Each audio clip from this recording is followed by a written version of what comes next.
제주로 캠핑을 온 30대 여성이 실종 일주일 만에 사고 추정 장소에서 100km가 떨어진 가파도 부근 해상에서 시신으로 발견됐습니다. 민선 7기 첫 제주도 조직 개편안이 대변인실과 특별자치추진국 신설 계획이 무산된 채 상임위원회를 통과했습니다. 오늘부터 외식 매장에서 일회용 플라스틱 제품 사용이 금지됐지만 현장은 아직도 준비가 미흡하고 혼선도 발생하고 있습니다.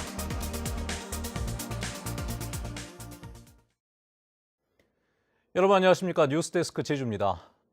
구자읍 세화로 가족과 캠핑을 왔던 30대 여성이 실종 일주일 만에 제주도 반대편 가파도 부근 해상에서 시신으로 발견됐습니다. 일단 경찰은 실족 사고에 무게를 두고 있지만 어떻게 100km 넘게 떨어진 곳까지 시신이 표류했는지 전문가들조차 설명을 하지 못하고 있습니다. 김찬영 기자의 보도입니다. 제주시 구자읍 세화포구에서 실종됐던 38살 최 모 씨의 시신이 오늘 오전 제주도 반대편 해상에서 발견됐습니다. 마라도와 가파도를 경유하는 여객선 선장이 가파도 서쪽 1.5km 해상에서 시신을 처음 목격했습니다. 하얀 게 보이더라고요, 바다에. 가봤는데 해상에 시체가 떠 있었어요. 시신은 엎드려 있는 상태고 해경이 도착하니까 저희들은 임계 인수하고. 시신은 심하게 부패한 상태였지만 옷차림과 목걸이, 문신 등을 통해 신원이 확인됐습니다. 경찰은 유관상 타살 흔적이 없다며 실족 사고에 무게를 뒀습니다. 수생 동물에 의한 그런 사후 손괴 외에 그런 외력에 의한 손상은 확인되지 않고 있어서 일단은 익사로는 추정은 되어집니다. 하지만 제주 북동쪽 세화포구에서 실종된 최 씨의 시신이 제주도를 반바퀴나 돌아 가파도 부근에서 발견되자 의혹은 오히려 커지고 있습니다. 제주도 부근의 조류를 타고 일주일 만에 100km가 넘는 거리를 표류하는 건 불가능하다는 게 전문가들의 설명입니다. 해류 패턴을 봐도 그렇고 만약에 조류를 따라서 연안으로 쭉 이동했다고 해도 7일 만에 거기까지 간다는 건 불가능하다고 봐야죠. 반면에 최근 제주 부근 해상을 지나간 태풍 종다리 등의 영향을 감안하면 불가능하지 않다고 경찰은 보고 있습니다. 경찰은 우선 시신을 부검해 정확한 사인을 규명할 방침입니다. 시신의 폐에서 플랑크톤이 검출되지 않으면 육지에서 살해됐을 가능성이 큰 만큼 부검 결과에 따라 수사 방향이 결정될 것으로 보입니다. MBC 뉴스 김찬년입니다. 가뭄 피해 지역 지원을 위한 현장 상황실이 설치됐습니다. 제주도는 오늘 제주시 구자읍 주민자치센터에 인력을 배치해 가뭄 피해 극복을 위한 현장 상황실을 설치하고 가뭄이 해갈될 때까지 급수 지원 활동에 나섰습니다. 또 농가 신청을 받아 급수 장비를 지원하고 광역 방제기를 동원해 고령 농가를 중심으로 당근 파종지에 급수를 지원할 방침입니다. 제주도 의회에서 제동이 걸렸던 민선 7기 첫 제주도 조직 개편안이 조건부로 상임위원회를 통과했습니다. 제주도가 의욕적으로 추진했던 대변인 기구와 특별자치추진국 신설은 무산됐습니다. 홍수연 기자입니다. 도지사 직속 부서 확대와 과도한 정원 증원을 이유로 조직 개편안을 심사 보류했던 도의회 행정자치위원회. 이틀이나 의원 간담회를 열어 집행부와의 의견 조율을 시도한 뒤에야 다시 회의를 열어 재논의를 시작했습니다. 하지만 회의 시작과 함께 정회를 선언하며 또다시 의견 조율에 들어갔고 55분까지 정회를 선포합니다. 막판까지 집행부와 줄다리기를 한 끝에 내린 결론은 수정 가결. 핵심은 대변인실과 특별자치추진국 신설안 폐지였습니다. 당초 제주도가 도지사 직속에 두겠다고 한 3급 대변인실을 정무부지사 산하 4급 공보관으로 수정하고 정원 29명의 특별자치추진국 신설 계획도 특별자치 행정국으로 통합했습니다. 또 출자 출연기관의 인력 운영 계획을 매년 초 보고하도록 하는 등 부대 조건도 제시했습니다.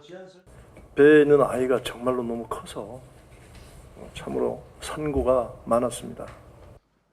언론에 공개되는 조례안 심사 절차 없이 정회를 거듭하며 이면 조율로 도출된 제주도 조직 개편 수정안.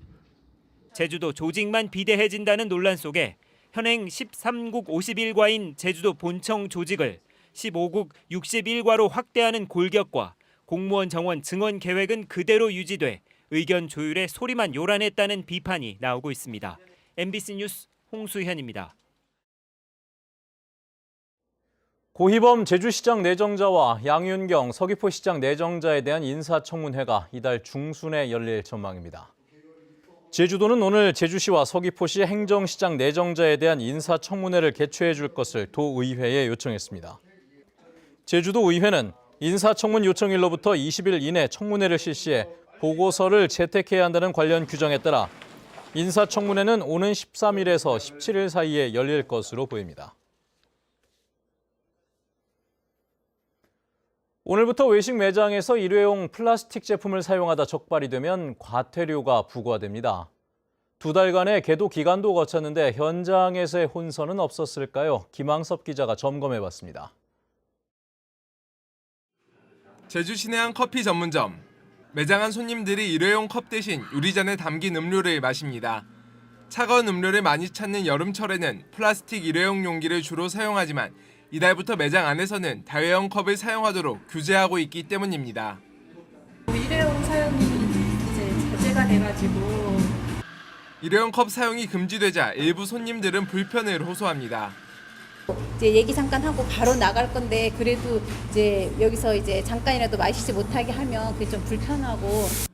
테이크아웃 주문을 해놓고는 매장 안에서 일회용 컵으로 마시는 경우가 있다 보니 업주와 손님 간의 실랑이도 있기 마련. 일회용 컵을 사용할 수 없다는 것을 안내해 드려야 되는데 그 부분에서 이제 손님과의 충돌이 있습니다. 또 다른 커피 전문점도 아직은 혼란스러운 상황입니다. 아직까지 유리컵을 준비하지 못해 종이컵에 차가운 커피를 담아줍니다. 다회용 컵을 사용하게 되면 설거지 양이 늘어 인력을 더 채용해야 할지도 고민입니다. 사람이 한 명 더 써야 되는 상황도 되고 이게 또 뭐 그만큼 많은 양의 컵을 비치할 수는 없으니까. 외식 매장 안에서 일회용 플라스틱 제품을 사용하다 적발되면 5만 원에서 최대 200만 원의 과태료가 부과됩니다. 하지만 단속 대상이 컵이나 접시, 수저나 포크 등으로 일부 품목에 제한되면서 현장에서 혼선이 있는 데다 사용량이 많은 플라스틱 빨대는 제외돼 제도 취지를 살리지 못한다는 비판도 나오고 있습니다. 주로 지금 플라스틱 용기가 좀 문제가 되고 있기 때문에 그걸 플라스틱 제품에 대해 가지고 집중 점검할 그런 계획이 있습니다. 특히 제주 지역 단속 대상 업소만 5천여 곳에 이르지만 단속 인원은 5명에 그치면서 제도 시행이 유명무실해질 우려도 제기되고 있습니다. MBC 뉴스 김항섭입니다. 청와대가 71만 4,800여 명이 서명한 난민법과 제주도 무사증 폐지 국민청원에 대해 예산과 인력을 확충해 신속하고 엄격한 난민 심사를 하겠다고 답했습니다. 청원 답변에 나선 박상기 법무부 장관은 난민 신청자에 대해 신원 검증을 강화하고 SNS 계정 제출을 의무함과 동시에 난민 심사 인력과 통역 전문가를 대폭 늘려 예멘 난민 신청자에 대한 심사를 다음 달 말쯤 마무리하겠다고 밝혔습니다. 하지만 난민법 폐지에 대해서는 안색을 표했고 무사증제 폐지에 대해서는 제주도와 긴밀히 협의하겠다고 말했습니다. 더불어민주당 지도부 선출을 위한 전국 순회 합동연설회가 제주에서 시작됩니다. 더불어민주당에 따르면 당대표와 최고위원 후보자 합동연설회가 모레 오후 제주 퍼시픽 호텔에서 개최됩니다. 오는 25일까지 전국 순회로 열리는 합동연설회는 당대표에 도전하는 송영길, 김진표, 이해찬 후보 연설과 최고위원 후보 8명의 연설로 진행됩니다. 합동연설회가 끝난 뒤에는 제주도당 대의원 대회가 열려 도당위원장의 단독 입후보안 오영훈 의원이 추대 절차가 진행될 예정입니다. 강정마을 해군기지 반대 주민회는 성명을 통해 해군이 청와대와의 논의도 없이 국제관함식 제주 개최를 독단적으로 발표했다며 관함식 개최를 끝까지 저항하겠다고 밝혔습니다. 반대 주민회는 해군이 생명평화 대행진 출발 다음 날 관함식 개최지를 발표한 것은 반대 주민들이 이의 제기할 수 있는 수단 자체를 봉쇄하는 행동이라며 해군과 상생하고 화합할 수 있는 기회가 사라졌다고 강조했습니다. 검찰이 6.13 지방선거 과정에서 공직선거법 위반 혐의로 고발된 고경실 전 제주시장에 대해 각하 처분을 내렸습니다. 더불어민주당 제주지사 후보 측은 고 전 시장이 퇴임식을 앞두고 직원들과 잇따라 오찬 간담회를 열어 격려성 발언을 한 것은 관건 선거에 의혹이 있다며 고 전 시장을 고발한 바 있습니다. 검찰은 관건 선거 의혹을 뒷받침할 증거가 없어 범죄가 성립되지 않는다며 이같이 결정했습니다. 교통체증을 유발하는 대형 건물에 부담금을 부과하는 교통유발 부담금제 도입이 추진됩니다. 제주도는 교통유발 부담금제 시행 등을 담은 관련 조례 개정안에 대한 도민 의견을 수렴하기로 하고 모레 제주시와 서귀포시에서 공청회를 개최합니다. 제주도는 수렴된 의견을 분석한 뒤 다음 달 도의회에 조례안을 상정할 계획입니다. 교통유발 부담금제는 지난 2000년 이후 3차례 제주도가 도입을 추진했지만 주민 부담과 반발 등으로 인해 무산됐습니다. 올해 4.3 희생자와 유족 신청인이 10,000명을 넘어섰습니다. 제주도에 따르면 올 들어 지금까지 추가 접수된 4.3 희생자는 191명, 유족은 12명으로 모두 203명이 신청했습니다. 특히 미국 캘리포니아에서 사망자 1건에 대한 희생자가 접수됐고 일본에서도 추가 신고 문의가 이어지고 있습니다. 제주도 4.3 실무위원회는 접수된 건에 대한 심사를 오는 10월까지 마무리한 뒤 4.3 중앙위원회에 최종 결정을 요청할 계획입니다.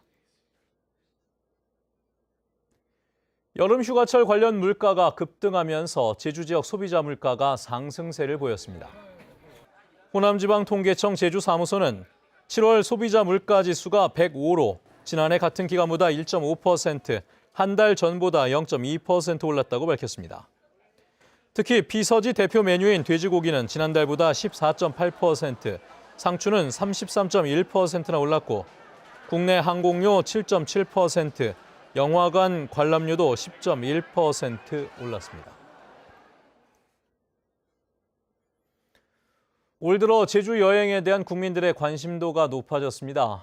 제주관광공사가 구글 트렌드를 분석한 결과 올해 상반기 제주 여행 관심도 지수는 월별로 최저 43에서 최고 53으로 지난해 상반기에 36에서 41보다 5에서 10포인트가량 높아졌습니다.